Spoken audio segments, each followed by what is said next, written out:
मोदी शाह की जोड़ी बिहार में पिछड़ा वोटरों पर नजर टिकाए हुई है। ऐसे में जो दलित, महादलित और पिछड़े वोटर हैं उनको किस तरीके से टारगेट किया जाए, इस रणनीति के तहत पहले बीजेपी ने पिछड़ा वोटरों में सेंधमारी की। जो नीतीश कुमार का कैडर वोट था उसमें सेंधमारी करते हुए सम्राट को बड़ा दायित्व दिया गया और अब सहनी समाज में अपनी पैठ बनाने के लिए बीजेपी ने विधान परिषद में नेता ही बदल दिया। आज विधान परिषद के नेता का ऐलान किस तरीके से हुआ वो समझेंगे। हमारे सहयोगी शैलेंद्र बिहार बीजेपी के प्रदेश कार्यालय में मौजूद थे। यह अचानक एक प्रेस कॉन्फ्रेंस बुलाई गई और इसमें एक बड़ा फैसला हो गया। शैलेंद्र, क्या कुछ हुआ और कैसे ये घोषणा की गई? सबसे पहले अचानक प्रेस कॉन्फ्रेंस किया गया। सम्राट चौधरी के आने की तैयारी चल रही थी। बीजेपी के तमाम वो बड़े नेता था। केंद्रीय गृह राज्य मंत्री नित्यानंद राय पहुंचे हुए थे। नेता प्रतिपक्ष विधानसभा के विजय कुमार सिन्हा पहुंचे और दरभंगा से जो सांसद आते गोपाल जी ठाकुर भी पहुंचे वहां पर। वहां चर्चाएं हो रही थी कि आज बड़ा प्रेस कॉन्फ्रेंस होने वाला है। सब आपस में बातें कर रही थी कि बड़ी प्रेस कॉन्फ्रेंस हो रही है। जिस तरह से सम्राट चौधरी कुर्सी पर बैठते हैं और सबसे पहले माइक को पकड़ कर उन्होंने सबसे बड़ा घोषणा किया कि आज से और अभी से मैं विधान परिषद का नेता प्रतिपक्ष नहीं हूं। मैं ये सारी जवाबदेही ऊपर से जो आदेश आया हरीश साहनी को देता हूं, जो दरभंगा से ही आते हैं। वो एमएलसी हैं, वो तेज तरार नेता है, मगर वो कभी भी पहले जो वक्ताओं की लिस्ट होती है जो बीजेपी के तमाम वो बड़े नेता हो तो उसमें उनको कहीं देखा नहीं गया और एक तरह से साहनी, हरीश साहनी को नेता प्रतिपक्ष बनाया गया विधान परिषद में। तो ये एक चौंकाने वाला बात था। बहुत बहुत धन्यवाद शैलेंद्र आपका। हमारे दूसरे सहयोगी आर्यन से समझेंगे कि आखिर सहनी के ऊपर इतनी बड़ी दाव बीजेपी ने क्यों लगाई। अगर ये दाव लगाया गया है भाजपा की तरफ से तो इसका असर चुनाव पर कितना पड़ेगा और सहनी के सांसद तो पिछड़ा वोट बैंक है उस पर क्या बीजेपी सेंधमारी कर पाएगी। दरअसल सहनी वोटरों को लेकर अगर बात करें तो मुकेश सहनी इस समाज और जमात के बड़े नेता के तौर पर अपनी पहचान बना चुके हैं। पूरे देश के अंदर घूम घूम कर मुकेश सहनी जो मलाह वोटर हैं, सहनी समाज के लोग हैं, उनके लिए हमदर्दी दिखा चुके हैं और वो कहते हैं कि सहनी का बेटा हम है क्योंकि सन ऑफ मल्लाह मैं हूं। लेकिन बीजेपी सहनी को फिलहाल भाव देते हुए नहीं दिख रही है और उनके जगह पर मुकेश सहनी के जगह पर हरीश सहनी जो बीजेपी के एमएलसी हैं उनको सदन में बड़ी जिम्मेवारी दी गई है। आर्यन के पास चलेंगे हमारे सहयोगी। आर्यन, देखिए, विधान परिषद में नेता विरोधी दल बनाया जाना काफ़ी अहम चीज़ होता है क्योंकि मुख्यमंत्री नीतीश कुमार और तेजस्वी यादव को सदन में घेरने की बड़ी जिम्मेवारी होती है नेता विरोधी दल की, सरकार को घेरने की। सम्राट जिस तरीके से फायर ब्रांड नेता थे, उम्मीद यह किया जा रहा था कि सम्राट चौधरी अगर प्रदेश अध्यक्ष बन गए इसके बाद इस कुर्सी पर बैठने वाला शख्स भी कमोबेश उसी तरीके का फायर ब्रांड होगा।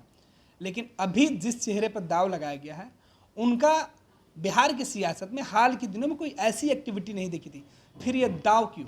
देखिए, निश्चित तौर पर भारतीय जनता पार्टी अपने रणनीति पर काम करती है और देखिए मुकेश सहनी की ताकत क्या है ये बीजेपी समझ चुकी है। चाहे वो उत्तर प्रदेश का चुनाव हो या फिर बिहार के अंदर जो चुनाव हुए, अब मुकेश सहनी बिहार में घूम रहे हैं, खुद को मजबूत कर रहे हैं। मुकेश सहनी का जो कह सकते विश्वसनीयता है वो बीजेपी समझ चुकी है कि ये हमारे विश्वास पर खड़े नहीं उतरेंगे और यही कारण है कि उनका काट क्या होना चाहिए। अजय निषाद बीजेपी के हैं, उनके पिता बहुत बड़े निषाद के नेता थे। निषाद एक ऐसा समूह कहा जाता है इस सहनी के बीच में कि एग्रेसिव वोटर्स होते हैं, तो एग्रेसिव वोटर को कैसे साथ लाया जाए इस पर बीजेपी काम कर रही है। मुकेश सहनी का काट है और बात अगर सदन के अंदर की रही तो जो अंदाज सम्राट चौधरी का परिषद के अंदर रहा था वो हर कोई समझता था कि उसी अंदाज के किसी नेता को बीजेपी लाएगी, लेकिन उनको प्रदेश का जो कार्यभार है वो दिया गया, प्रदेश अध्यक्ष बनाया गया, सहनी को लाया गया। सहनी अच्छा वक्ता नहीं रहे हैं, हमने भी नहीं सुना, लेकिन जिस जगह से वो आते हैं दरभंगा मिथिलांचल का वो क्षेत्र रहा है जहां सबसे ज़्यादा मछुआरे जाति के जो वोटर्स हैं वो हैं और उन वोटर्स को लुभाने की जो कवायद है उसमें लगे हैं। याद कराइए, देखिए जब 2020 में चुनावी परिणाम आए तो जीवेश मिश्रा पर एक बड़ा जो दाव है वो बीजेपी ने खेला, उन्हें मंत्रिमंडल में शामिल किया, सम्राट चौधरी को भी किया। तो ये वो लोग हैं जिस जगह पर सबसे ज़्यादा निषाद समाज का जो वोट है वो है। सहनी एग्रेसिव है। और बात अगर की जाए तो सम्राट चौधरी परिषद में रहेंगे ही, अंदाज उनका वही रहेगा। इसलिए एक नया जो मास्टर स्ट्रोक है वो भारतीय जनता पार्टी ने खेला। और बात करें तो अति पिछड़ों की वोट बैंक पर जो दावा मुकेश सहनी करते हैं या तमाम राजनीतिक दल करते हैं, सेंधमारी पहले ही नीतीश कुमार जिस जाति से आते हैं जो उसमें किया गया, और अब जब सहनी को हरी सहनी को बनाया गया है तो अति पिछड़ों का वोट कैसे लाया जाए। बहुत बड़ा कुनबा है निषाद समाज का, उसमें बिंद हैं, नोनिया हैं, तो मलाह हैं, तो एक बहुत बड़ा कुनबा है। और अब इन कुनबों को अगर बीजेपी समझती है हमारे साथ आते हैं तो नीतीश तेजस्वी की जोड़ी को परास्त करना बहुत आसान होगा। और जो अब तक ग्राफ तेजस्वी यादव का नीतीश कुमार के साथ आने के बाद देखा गया वो गिरा है। रोजगार के मुद्दे हों, लॉ एंड ऑर्डर जो चरमराई हुई है, तो बीजेपी अब समझती है कि अब जो वार है वो वार वोट बैंक पर किया जाए, और वोट बैंक जिस भी जाति का बड़ा रहेगा वहाँ ये जो चोट है वो की गई है। सवाल तो सदन और परिषद दोनों में पूछे ही जाएंगे, और जो अंदाज सम्राट चौधरी का है वो बिना नेता प्रतिपक्ष भी परिषद में वही रहेगा।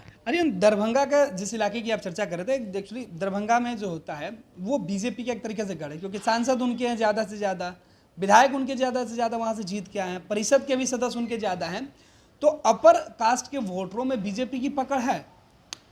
दरभंगा में जो मुस्लिम बहुल इलाके हैं वहाँ पे आरजेडी की पकड़ है। पिछले चुनाव में भले नतीजे उस अनुसार नहीं आए हों, लेकिन आरजेडी वोटर हैं, फिर ओवैसी कुछ जगहों पर फैक्टर बनते हैं।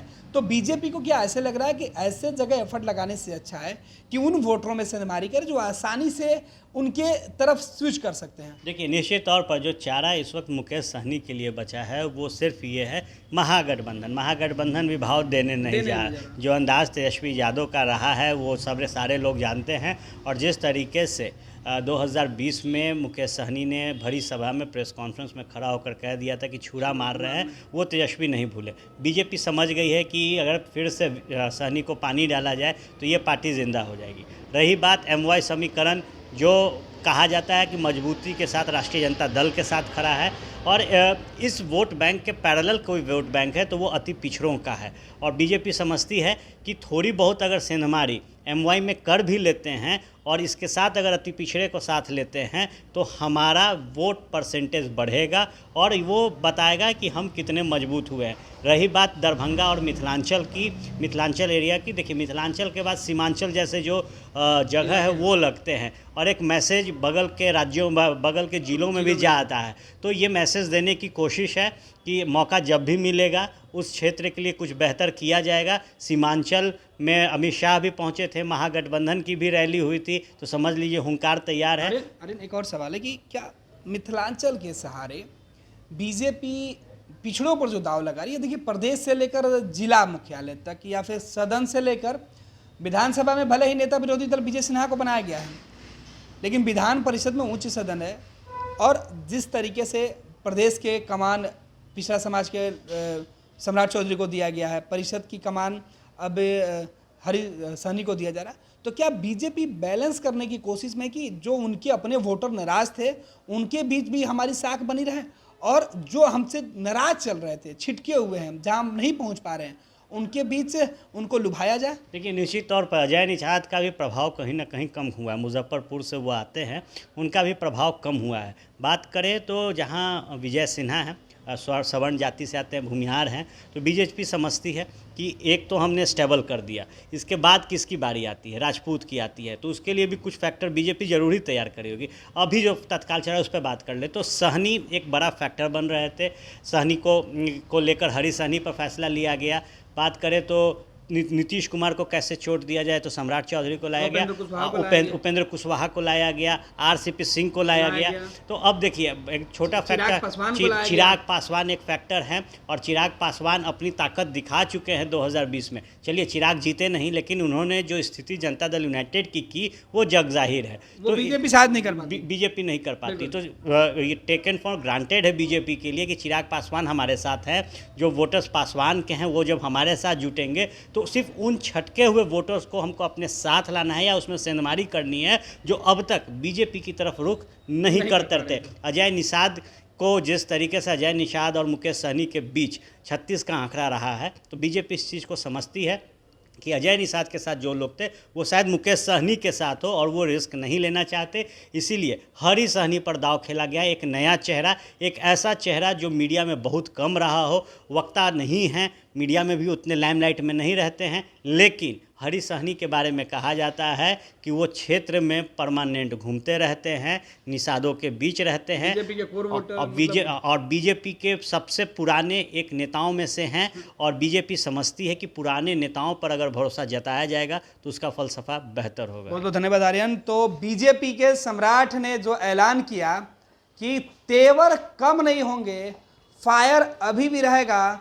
ब्रांड भले ही बदलता रहेगा, चेहरे परिषद में बदल जाएंगे, लेकिन नीतीश और तेजस्वी और नीतीश सरकार की महागठबंधन सरकार को घेरने के लिए बीजेपी ने जो खाका तैयार किया है उसमें सहनी हो या सम्राट जगह बदलेगा लेकिन तेवर वही रहेगा। बीजेपी ने हरी सहनी के सहारे सदन से लेकर सड़क तक और अपने वोटरों में एक साथ एक तीर से कई निशाना लगाया। देखना है कि 24 के चुनाव में क्या यह निशाना सटीक बैठता है।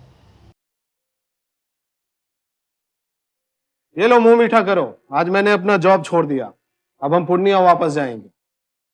जॉब छोड़ दिया है? मतलब ये घर कैसे चलेगा? हम करेंगे क्या? और माँ बाबूजी क्या बोलेंगे? इसलिए मैं एक और मिठाई का डब्बा लाया, अपने बिजनेस के लिए लोन अप्रूव हो गया। अरे लोन अप्रूव हो गया वो तो ठीक है, लेकिन पूर्णिया में हम रहेंगे कहाँ? अपना घर भी तो नहीं है वहाँ। इसलिए तो एक और मिठाई का डब्बा अलग से लाया हूं। हमने पूर्णिया में घर ले लिया है, पूर्णिया के ई होम्स पैनोरमा में। पूर्णिया में पैनोरमा ग्रुप लेकर आए हैं ई होम्स पैनोरमा, बड़ा घर, आलीशान जिंदगी और अत्याधुनिक सुविधाओं के संग। अरे अरे, अब क्यों मुंह मीठा करवा रही हो?